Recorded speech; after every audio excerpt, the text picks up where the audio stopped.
Olá, caro espectador. Eu me chamo Cleiton Farias Preste, sou graduando em Biblioteconomia pela UniCV, porém, apaixonado pelo conhecimento que sou, possuo diversos outros cursos técnicos, sendo eles auxiliar de elétrica predial, caminhos da profissão, noções básicas de mecânica de motocicletas, instalação de ar-condicionado, entre outros. Atualmente, atuo no serviço público, em uma área que está diretamente relacionado ao meu campo de formação. Isso tem sido de fundamental importância, tanto para o meu crescimento pessoal como profissional.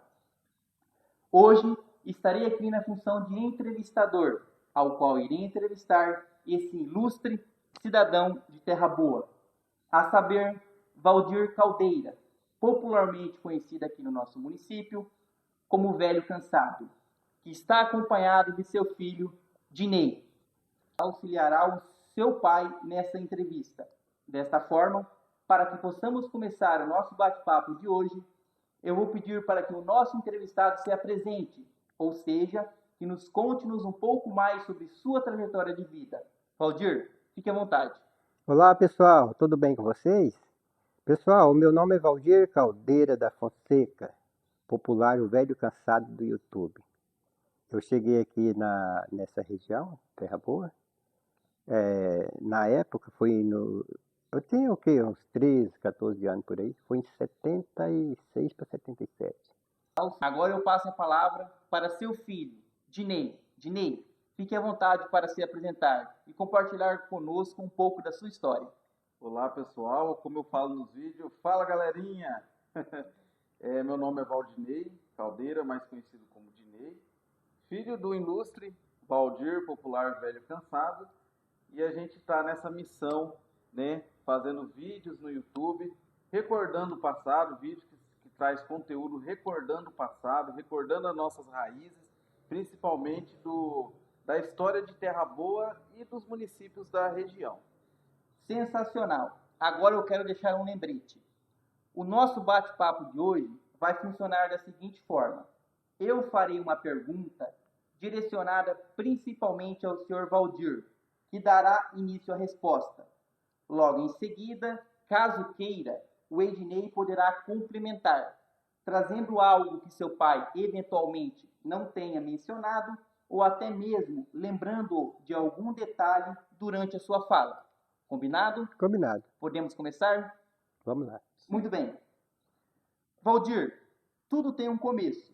E como Terra Boa não poderia ser diferente, os registros históricos mostram que João Celestino e seus filhos foram os primeiros moradores do patrimônio, chegando em 1951.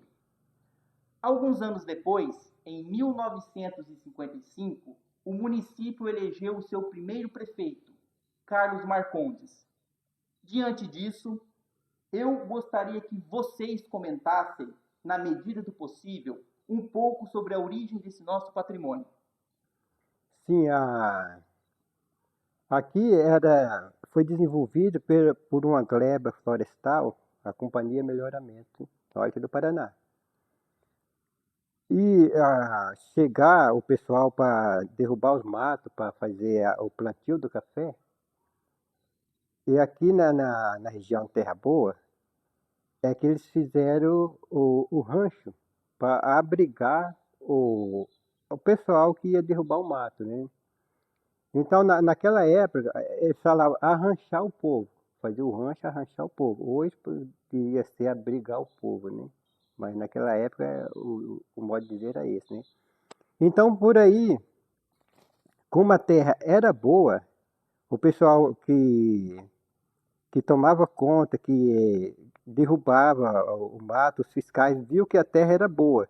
Então, eles começaram a dizer, essa terra é boa.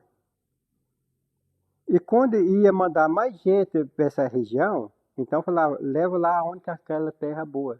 Então ficaram, terra boa, e não ponharam outro nome no local. Terra boa. Ficou por terra boa. E aí veio a primeira família morar aqui em Terra Boa, que eles tomavam conta do pessoal, né? E a gleba era o seguinte, eles derrubavam o mato e repartia em pequenos terrenos de 5, 10 ou até 15 alqueires e vendia. O pessoal que queria comprar os seus pedaços de terra derrubados pagavam um pouco mais caro. E o que eles mesmos iam derrubar já era mais barato. E por isso foi atraindo o pessoal e vindo aqui para essa região, porque a terra é boa. Muito bem.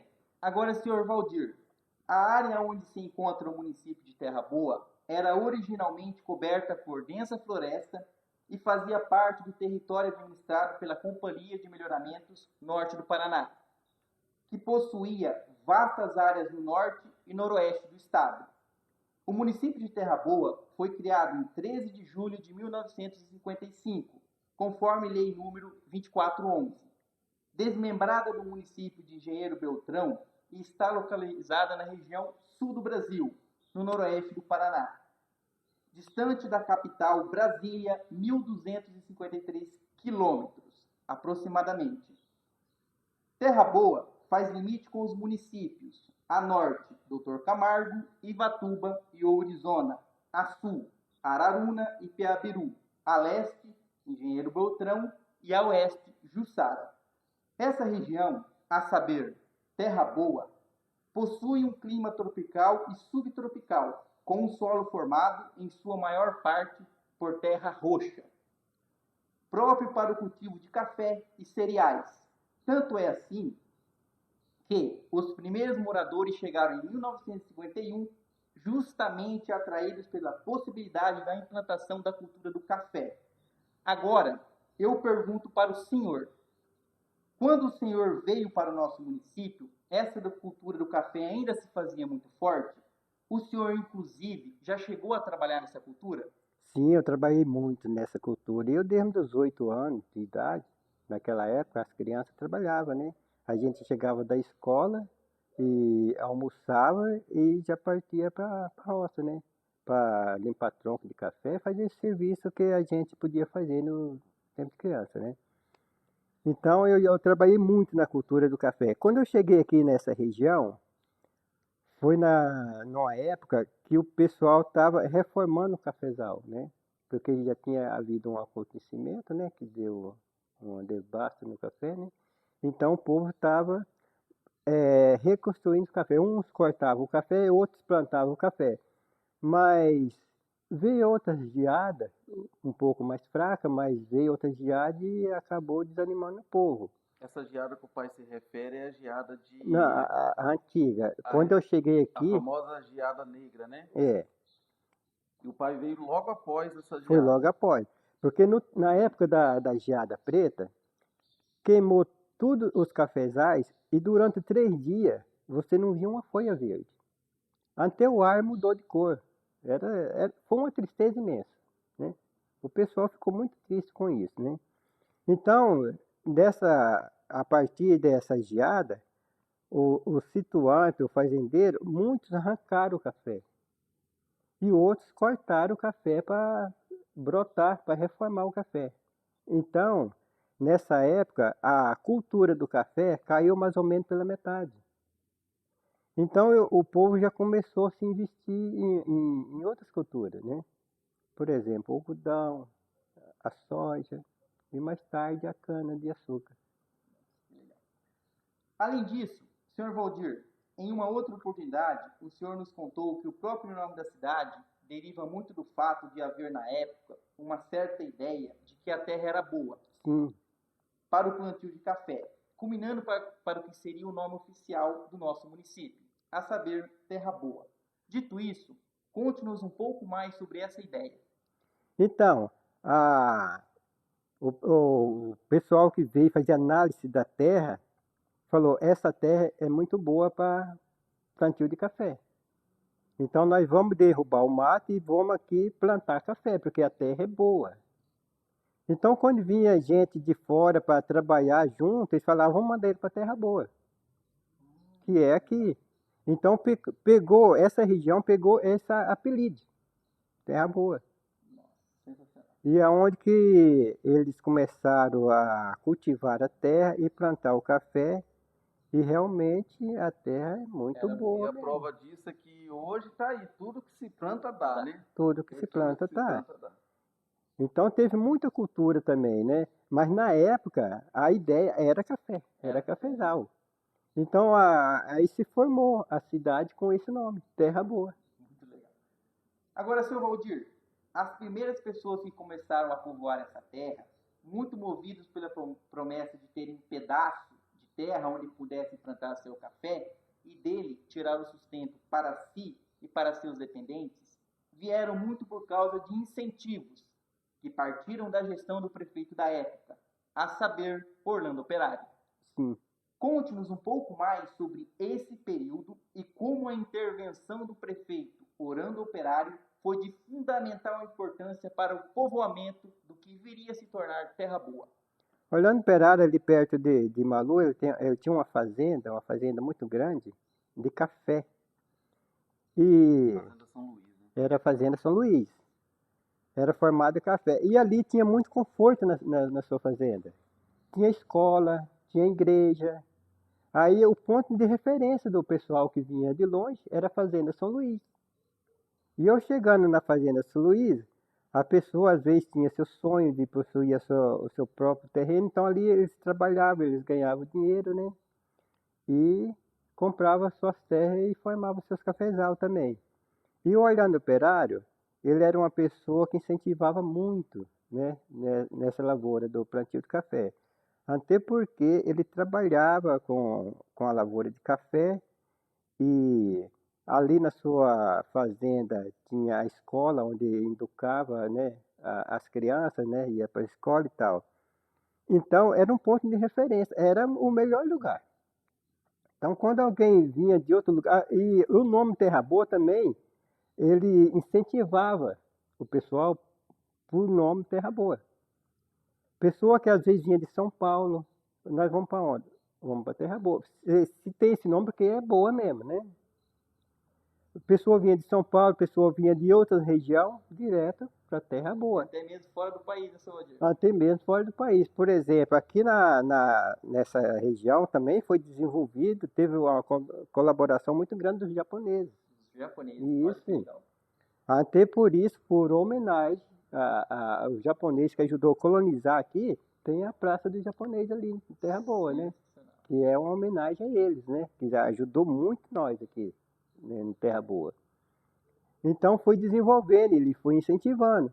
E como aqui foi o primeiro lugar, Terra Boa foi o primeiro lugar que começou a povoar, então eles tinham as máquinas de limpar café, de comprar café, né? Então os mais que tinha lavoura menor, eles colhiam seu café e vendia aqui. Aí eles beneficiavam o café e levavam para importação, né? Então, como aqui tinha esse ponto de referência, né?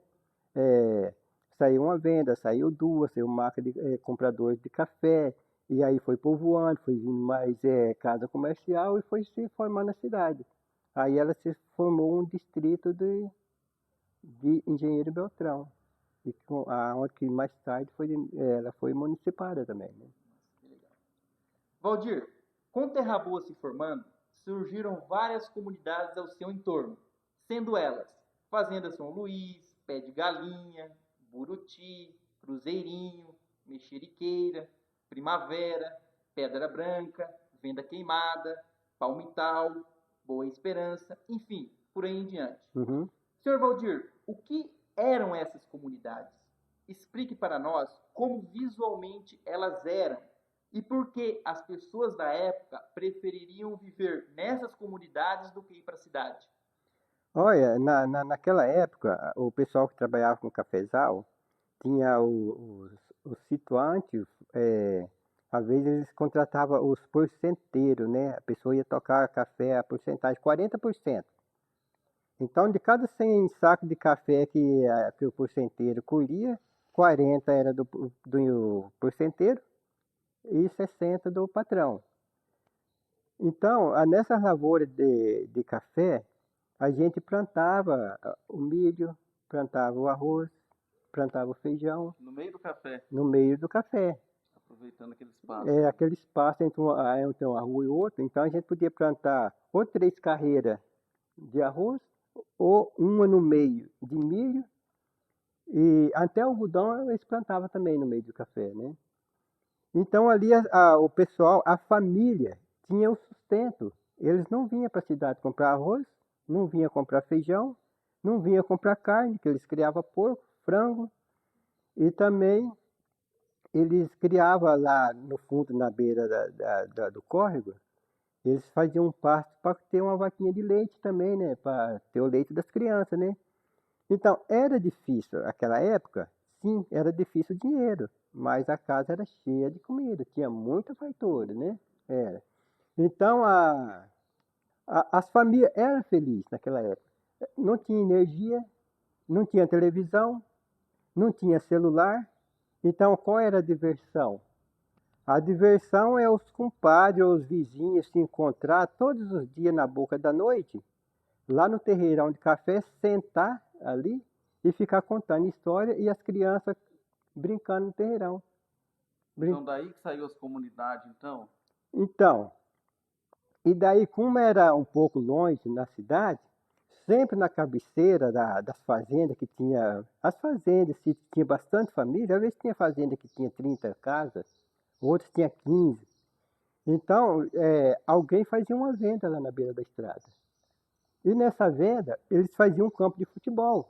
E nesse campo de futebol, construía uma igreja. E o povo ia, construía uma escola. Porque naquele tempo o povo da roça não estudava na cidade. Aí a prefeitura ia lá, construía a escola lá e as crianças estudavam ali. E era até mais fácil, porque assim que eles saíssem da escola, não tinha transporte escolar, não existia isso. Assim que eles saíam da escola, eles desciam para casa, trocavam de roupa, almoçavam e iam trabalhar. Então toda região tinha sua comunidade. Toda região tinha sua comunidade. Por exemplo, teve comunidade aí que quase se formou um distrito, mas depois que veio a geada, aí hoje, que nem aquela uma que nós foi lá no Triângulo, né? Teve comunidade aí, gente, que se formou escola, igreja, farmácia, mercado. E depois que acabou o cafezal, hoje lá só existe uma casa com a família. Acabou tudo. Então, as comunidades, ela era construída pelo o povoamento ali do local. Por exemplo, aqui a Corumbaí também. A Corumbaí, então eles construíam venda. Então o pessoal, em vez de vir para a cidade, fazer suas compras, porque naquela época não era carteira registrada que a gente trabalhava. A gente trabalhava volante. Volante. A pessoa trabalhava todos os dias e recebia no sábado. Todo sábado, a partir do meio-dia, parava de trabalhar meio-dia, ia na sede da fazenda, recebia o que ele ganhou durante a semana. Em vez de vir para a cidade fazer compra, eles iam na venda, porque na cidade tinha que vir de a pé. Né? Para ir na cidade tinha que vir de a pé e trazer a compra nas costas. Porque muita gente, às vezes, alguém tinha uma carroça, outros tinham uma charrete, outros tinham aquela carroça roda dura, ou carroção de boi. Mas era muito difícil para deslocar lá do sítio para vir aqui na cidade, né? Então eles iam na venda e faziam compra na venda, porque a venda lá era como se fosse um mercado, uma mixaria, tinha de tudo. Então era chamado secos e molhados, porque tinha bebida e comida. Então era chamado secos e molhados. Hoje lá na Buriti tem uma venda abandonada que ainda está escrito em cima, secos e molhados. E ali você comprava a comida, comprava remédio também. Eles também vendiam remédio. Completinha, né? Era completinha. Então, quando era o sábado, o pessoal vinha na igreja, tinha as rezas, né, as orações. Os domingos, né, o padre ia lá na comunidade celebrar a missa. A moçada, a rapaziada já ficava lá no campo, né, vendo o pessoal jogar bola. A diversão era essa. Não tinha outra diversão. Então, e o motorrádio, né? Quem tinha um motorrádio e um relógio Oriente era o cara. O que seria um motorrádio?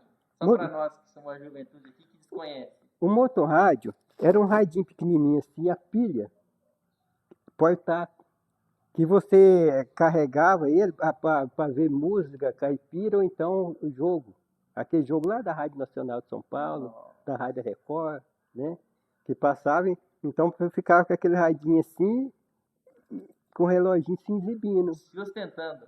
Sim, Que legal. O pai conta também, que eu acho bem legal, a questão que ele levava uma bateria na garupa da bicicleta, na venda, para carregar essa bateria para assistir a televisão. Nossa. isso foi bem um pouco depois que começou a surgir a.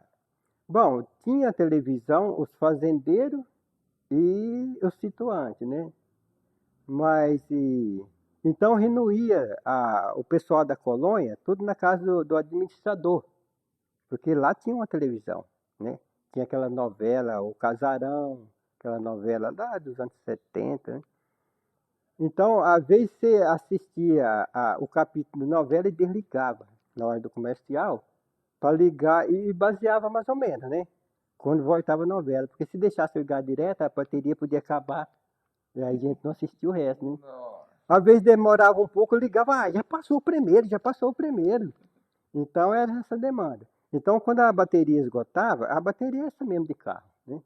Você colocava ela nas costas, no saco nas costas, e trazia para a cidade ou aonde tinha um lugar onde dava aquela carga na bateria, né? Então você trazia, dava para uma semana. A bateria acho que dava para uma semana. Então as antenas eram fincadas num bambu, amarrado lá na parede da casa, bem alto, né? Aí quando estava chuviscando, você corria lá e virava para cá.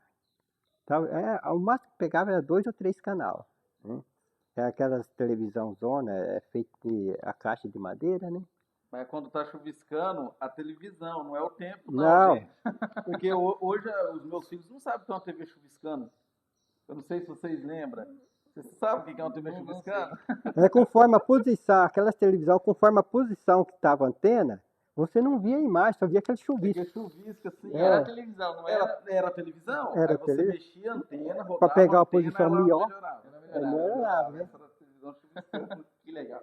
Então era a diversão do pessoal, era essa. Era ir pro terreirão à noite, principalmente no sábado, né? Brincar de cantar roda, cair no poço, essas brincadeiras. E os pais ali sentados contando história de lobisomem, de pai do mato, Saci Pererê e tal. E as crianças ficavam com medo, hein? Sensacional. Agora, Valdir, como nem tudo são flores, a geada severa, como a de 18 de julho de 1975, que atingiu o norte do Paraná, devastando as lavouras de café, o evento posteriormente chamado de Geada Negra de 75 é amplamente citado pela historiografia e permanece viva na memória coletiva como marco do declínio da cultura cafeeira na região. Entretanto, além dessa ocorrência, outros fatores externos já apontavam para a queda da produção de café, incluindo políticas do governo federal, que desde os anos de 1960 incentivavam a substituição da cultura cafeeira por outras atividades agrícolas. Desta forma, eu pergunto para tu, como era o sentimento do terraboense diante dessa situação? E mais, foi a partir desse momento que ocorreu a substituição do café pela cana-de-açúcar aqui no nosso município. Como foi para a população de Terra Boa fazer essa transição do café para a cana-de-açúcar? Rapaz, foi nessa época dessa geada negra, foi muita tristeza pro povo. Porque o povo ficou assim perdidão. O que eles tinham acabou. Era o café. Então o que fazer? Muitos eles cortaram o café, né, no tronco para vir brota, mas teve lugar que nem isso resolveu o problema. Então o pessoal que tinha fazenda, sítio, que eles arrancaram esses cafés e acabou a mão de obra. Aí o pessoal teve que ou ir para outros estados, para Mato Grosso, ou para outro lugar, ou para a cidade, para trabalhar de boia fria. E nessa Seu época, Valdir, desculpa interromper. Só fala pro pessoal o que é um boia fria. boia fria é aquela pessoa que trabalhava por dia e naquele tempo as fazendas vinham buscar na cidade com um caminhão que não tinha ônibus. Às vezes um caminhão subia a média aí entre homens e mulheres, 100 pessoas, 150 pessoas, em cima daquele caminhão, no meio das garrafas d'água, inchada ou foice que seja, e levava para a roça, para carpir, Então o boia fria era o da cidade, que ia que ia para. no sítio. Geralmente era o povo do sítio que veio para a cidade e da cidade ia trabalhar na roça de boia fria, trabalhar por dia. Aí com certeza fazia marmita cedo, chegava na hora do almoço já estava fria. E era boia fria, Era Aí boia é que vem fria. o nome boia Boia fria. boia fria. Muito legal. Então nessa época foi muito sofrido, muito sofrido. Aí o povo não tinha visão para frente, ele não sabia o que ia fazer no dia de amanhã, qual seria o futuro. Então aí que surgiram as outras lavouras, né? Um pouco de algodão, as fazendas plantou canavial e por aí foi. E quando surgiu o canavial, aí voltou a alegria do povo de novo, que ganhava muito dinheiro com a cana. Até mais que café. A pessoa que tirava uma safra no corte de cana, manual, no facão, ele tirava uma safra e comprava uma casa na cidade. Porque a casa era barata e ganhava bem. Então, voltou a alegria do povo de novo. Muito legal. Seu Valdir, agora veja esses dados. Desde a década de 1990, os censos demográficos do IBGE apontam para a estabilização da população. No censo de 1991, Terra Boa tinha 14.249 habitantes. Em 1996, 14.516 habitantes. Em 2001, 14.631 habitantes. Em 2007, 14.588 habitantes. Em 2010, 15.791 habitantes. E em 2022, salvo engano, o último censo realizado aqui no nosso município foi contabilizado 17.568 habitantes. Observando esses dados e considerando toda a experiência que o senhor possui, por que o senhor acredita que as pessoas, ao chegarem em Terra Boa, sentem-se o desejo de permanecer e criar vínculos com a nossa cidade? Principalmente pela administração que Terra Boa teve até hoje, que foi boa. E indústria. A administração trouxe muita indústria, fábrica. E na roça também há muitos serviços, como aviário. E com essa população que tem hoje aqui na cidade de Terra Boa, sobra emprego.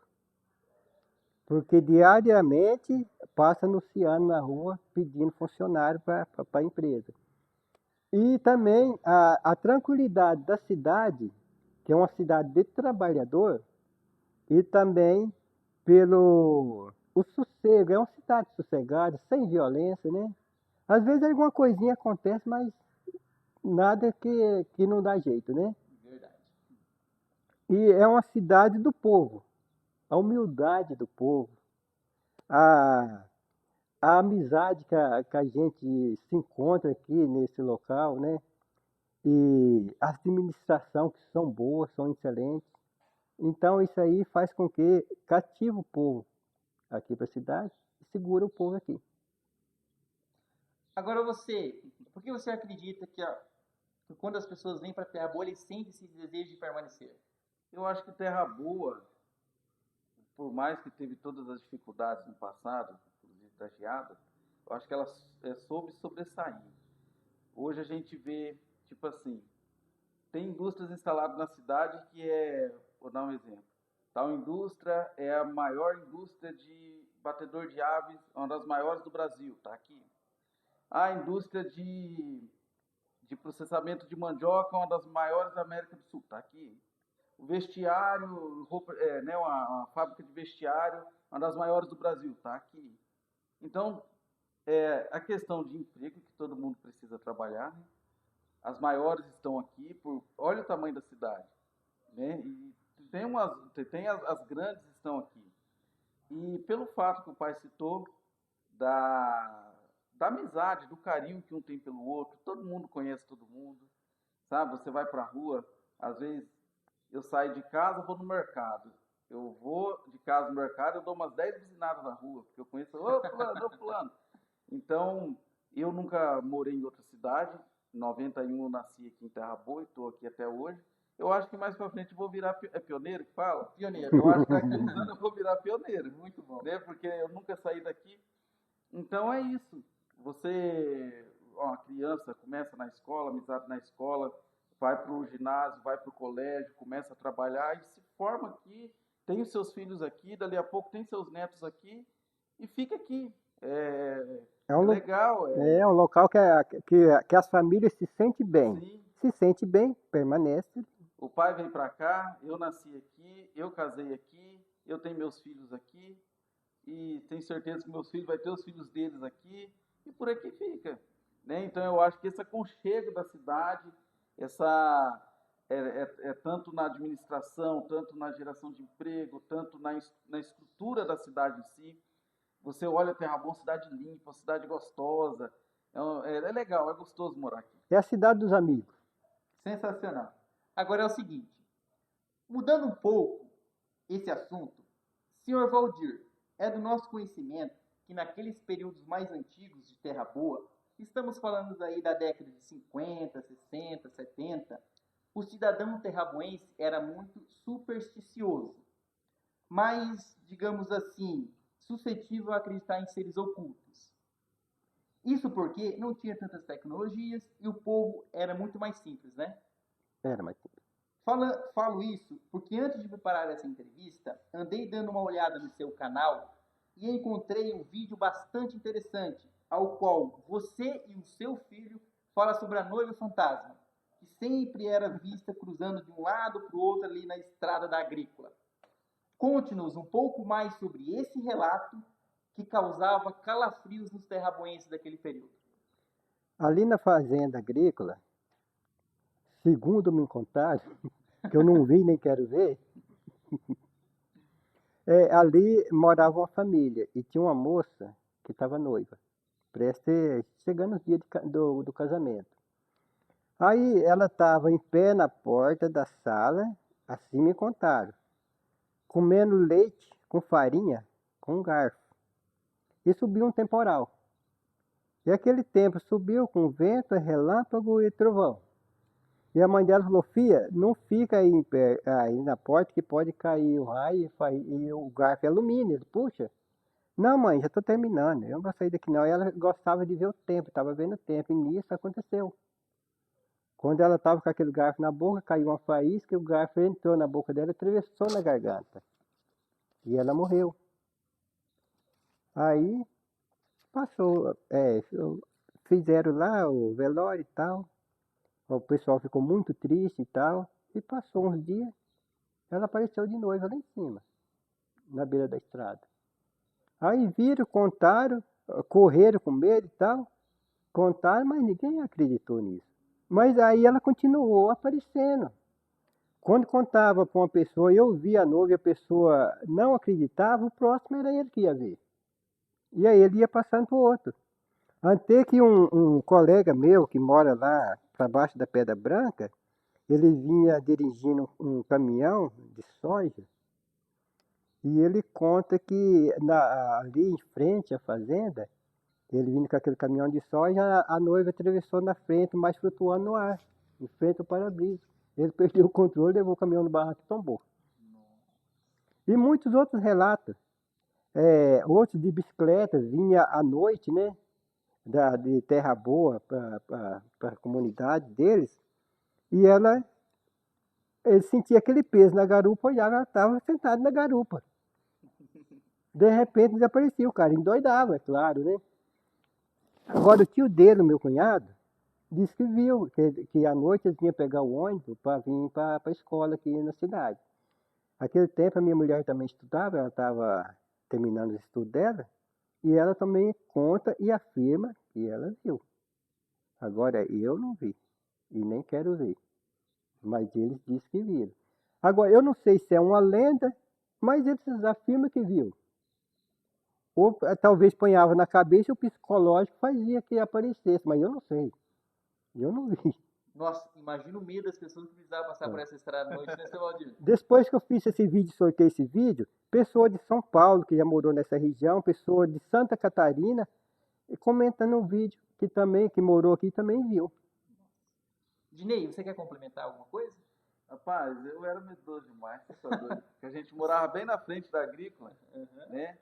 E eu lembro de uma vez que a gente morava numa fazenda que ficava mais abaixo, e os meus primos moravam na fazenda que ficava mais em cima, tudo em frente à agrícola.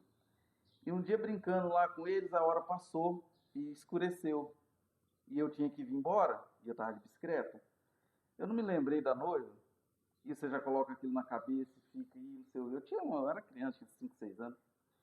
Você vê daquele tempo como já, né, a gente já ficava assim. E eu vim embora num carreirão, mas num carreirão, parecia que para onde eu olhava eu via bendita noiva. Mas, gente, o medo é terrível. Mas antigamente tinha muita história, muita história. Meu avô, a gente sentava assim no terreirão e colocava uma fogueira ali. E o meu avô, o Mané Bispo, mas contava história. E contava história do Nordeste, que diz que lá era muita coisa. E ele afirma numa precisão, e se ele contar a história, ele conta as 10 vezes a mesma história, sem ir para os lados, fala, não, tem que ser verdade isso daí. E a gente cresceu ouvindo história de fantasma, de lobisomem, de mula sem cabeça. A gente cresceu. Saci, pererê e por aí vai. Isso, hoje você conta para as crianças, para meus filhos, eles dão risada. É exato. Né, pai? E a gente escutava aquilo do vô, do pai, a gente escutava num medo, numa apreensão assim, ia dormir à noite e ficava com medo, e era aquela coisa dava toda. pesadelo. Não era gostoso, era muito gostoso. Era bom. Inclusive, a próxima pergunta é justamente sobre isso. Vocês têm mais alguma lenda urbana que naquela época deixava os terrabuenses à flor da pele? Olha, teve vários que, num sítio que nós morávamos lá na Mexeriqueira, em frente à fazenda, teve um caso lá, um acontecimento lá, que o homem matou a sua esposa no meio do cafezal. E o pessoal contava que depois disso, essa mulher que foi assassinada, ela aparecia diante das pessoas. E eu também nunca vi, não. Mas as pessoas ficavam muito assustadas com isso, né? Eu não sei o que aconteceu, só sei que esse cara tocava uma lavoura de café do outro lado, assim, do córrego, né? E ele ajustou um camarada para trabalhar com ele, e ele desconfiou desse camarada e foi e matou a mulher. E essa mulher, o povo conta que ela andava aparecendo também, né? E assustava muita gente. Aqui na nossa região tem muitos casos assim. Até que há pouco tempo atrás, eu trabalhava ali na indústria da Mafio, encontrei um colega meu, que ele foi pescar aqui perto mesmo da cidade, aqui na estrada, eu esqueci o nome dessa estrada que passa ali perto da Cocamar ali. Ele foi pescar, quando ele veio à noite, no meio do caminho, um homem bem alto com um chapéuzão na cabeça, né? Ele disse que não sentiu medo, porque era uma pessoa, mas quando ele chegou perto da pessoa, a pessoa apagou como se fosse uma fumaça. Aí ele sentiu medo. Aí ele conta essa história, mas muita gente não acredita, porque a pessoa que nunca viveu essas histórias antigas, né? Eles às vezes não acreditam. É coisa da sua cabeça, isso é lenda e tal. Pode que seja também, mas é uma história que o povo conta. Não é de se descartar, né? Não é de descartar. E antigamente também, quando nós era criança, as mães contavam história pra gente, porque a mãe levantava cedo, fazia o almoço, né? E ia trabalhar, ia colher café. E naquele tempo a família era grande, era bastante criança, né? E a mãe tinha que trabalhar e cuidar das crianças. E às vezes as crianças saíam e se perdiam no meio do café. Então, para as crianças ficarem em volta das mães, elas contavam história assombrosa, para eles ficarem com medo de ficar ali perto. Falava, ó, tem pai do mato. O pai do mato pega a criança e mata e leva para os filhotes. Outros falavam, ó, escutei um assobio ali, ó, Saci Pererê. E as crianças ficavam com medo de ficar. Aí ela trabalhava e cuidava. Nossa, quanta bagagem, seu Valdir. Com base em toda essa vivência e conhecimento, eu gostaria de te fazer uma pergunta bastante relevante para nós, os jovens dessa cidade, e principalmente para as futuras gerações. Quando conversamos anteriormente, o senhor nos contou que praticamente teve uma vida inteira aqui no nosso município. Sendo assim, praticamente fez parte do surgimento e desenvolvimento de Terra Boa. Como é para o senhor hoje ver a cidade como está em sua forma atual e qual é a sensação de fazer parte de pelo menos um pouquinho da história de Terra Boa? Rapaz, eu me sinto orgulhoso. Eu não sou um terraboense, que eu não nasci em Terra Boa, mas eu me sinto um terraboense. Eu me sinto muito orgulhoso aqui nessa cidade, porque na época que eu cheguei aqui, a cidade era bem pequenininha. O asfalto mesmo, isso era asfaltada a Avenida Brasil ali, né? Ali só tinha muitas máquinas de comprador de café, ali onde é o portal, não existia o portal, não existia esse asfalto de engenheiro para Cianorte, não tinha, era toda estrada de terra, para Malu era estrada de terra. E eu cheguei e fui morar na comunidade do Muxulu, e lá nós derrubou mato para plantar café. Nós derrubou na foice e no machado. E depois, aqui a Vila da Fraternidade era numa vendinha de um lado, outra venda do outro, e depois tinha mato, até chegar aqui em Terra Boa. Não tinha nada a ver, a vila não tinha nada a ver com a Terra Boa naquela época. Depois que se encontraram. A Cidade Alta, naquela época, era uma fazenda de café. E tinha aquela estrada muito funda, uma estrada de terra, a gente saía de lá do Muxulu para vir na igreja aqui a pé. E quando vinham os carros, a gente entrava dentro daquelas caixonas, né? Para se esconder da poeira. Senão chegava aqui na igreja vermelho de terra. Então era desse jeito que era, Terra Boa. E ali onde que é a vila rural, lá da saída lá, era uma fazenda de café também, né? E até que o administrador lá que tomava conta era o senhor Santim. E ali tinha uma venda e uma marca de beneficiar café, de limpar café. E de limpar arroz também. Ali era uma comunidade também, né? Então, a gente vendo Terra Boa hoje, com tantos benefícios, com tanto, na área da saúde é especial, né? Tem hospital, vários postos de saúde, tem o recurso aqui para a saúde é excelente. Se não tem aqui, eles têm convênio com outras cidades, né? E tem os transportes também, para levar as pessoas para esses lugares, para se tratar. Na minha época, a gente vinha estudar aqui em Terra Boa, vinha a pé. Das comunidades vinha a pé ou de bicicleta. Hoje tem os transportes escolares, né? Tem merenda escolar, naquele tempo a gente trazia um saquinho de pipoca, né? E a Terra Boa, eu nunca tenho nada de reclamar.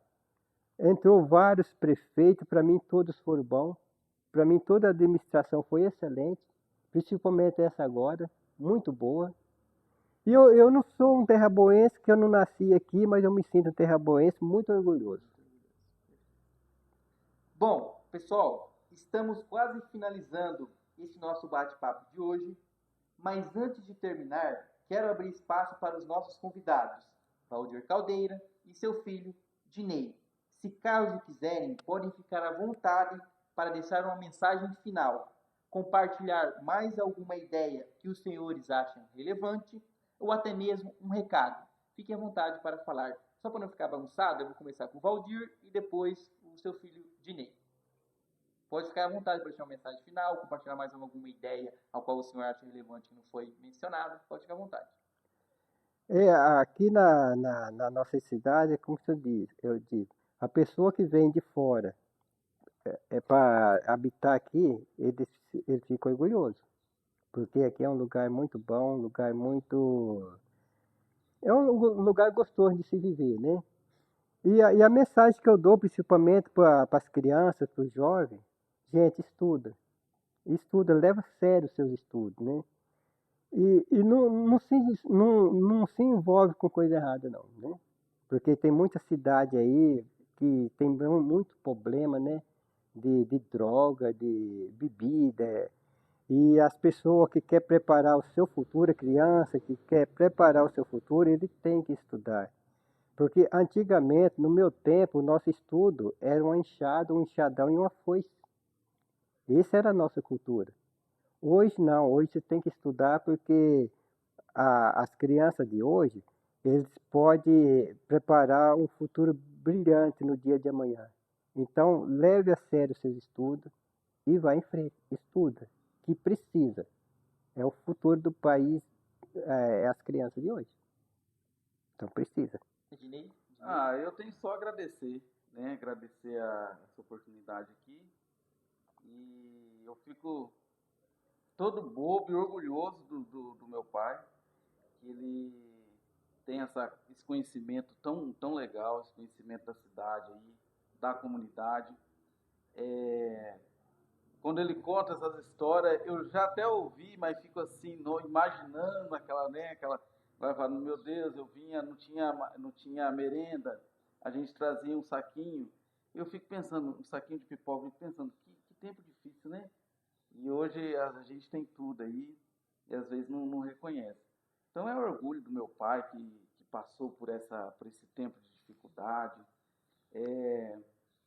E orgulho também da ideia dele, da nossa ideia de ter feito um canal no YouTube, contando como era antes, sabe? Você chega numa comunidade que hoje só tem uma igrejinha lá que está Abandonada. abandonada, e o pai começa a contar a história, aí a gente, antes de gravar, o pai fala assim, ó, filho, aqui era o campo, aqui era uma venda, e eu fico imaginando, sabe, quantas pessoas, quantas histórias se cruzaram, quantos casamentos saiu dali, quantas famílias saiu dali, quantas pessoas espalhadas no mundo inteiro saiu dali, né? E o pai contando aquilo lá parece estar vivendo de novo, revivendo para a gente, né? E contando para todo mundo que quer ouvir aquelas coisas. Então, eu acho que depois que a gente fez o canal e anda nas comunidades aí, é aí que eu tenho mais apego pela cidade, pela comunidade, mais apego pela história de Terra Boa, né? Que a gente não, o pai não só conta história, a gente não só conta história, eu também fico ali como se fosse um telespectador, escutando a história com o pai, estou gravando ali, interagindo com ele, mas estou aprendendo, né? Então, agradecer meu pai por contar essas histórias para a gente, por reviver essa história que nunca se apague, né? Que o nosso passado nunca se apague, da onde a gente veio, que a gente sempre vem relembrar as nossas raízes e o trabalho que o pai faz, o trabalho que a gente faz no canal Velho Cansado no YouTube. Se o pessoal quiser acessar lá, Velho Cansado, só digitar lá. Tem lá muita história de Terra Boa, muita coisa boa, coisa sadia, coisa legal para, né? E é o meu orgulho, meu pai aí, que nessa idade aí, depois dos 50 e poucos anos, 60 anos, descobriu 64, 54 anos. Diminuiu 10 já. 64. 64 anos, e depois dos 60 anos descobriu um hobby que é gravar vídeo. Nunca imaginei que esse hobby era dele. Então, ele ia ter esse hobby, mas né, resolveu aí e bora contar mais história, né, pai? Porque a minha preocupação, nós fez esse canal e eu ando gravando esse canal, a minha preocupação, desculpa, é da pessoa, o jovem de hoje, perder as suas raízes de antes. Então eu quero mostrar como está hoje e contar a história como era do passado, porque todos nós temos as nossas raízes do passado. Por exemplo, se tem uma árvore que tem uma flor lá em cima e um fruto, é porque ela tem raiz. Porque se cortar aquela raiz, a flor e o fruto morrem. Então aí, fruto sem raiz não funciona. Então, se você quer um futuro melhor para sua vida, se você tem que estudar, você tem que pegar a sua profissão, mas não esquece do vovô, do bisavô, da onde veio esse povo. Que esse povo um dia, para você chegar onde você está hoje, esse povo um dia derrubou mato de machado, que não tinha nem motosserra, roçou de foice, e veio melhorando a situação, melhorando para hoje você estar onde está. Então não esqueça disso. Sensacional. Da minha parte, é só agradecer. Muito obrigado, Eu que agradeço. Valdir Caldeira. Muito obrigado ao seu filho Dinei por estar presente aqui. Muito obrigado mesmo. Nós que agradecemos.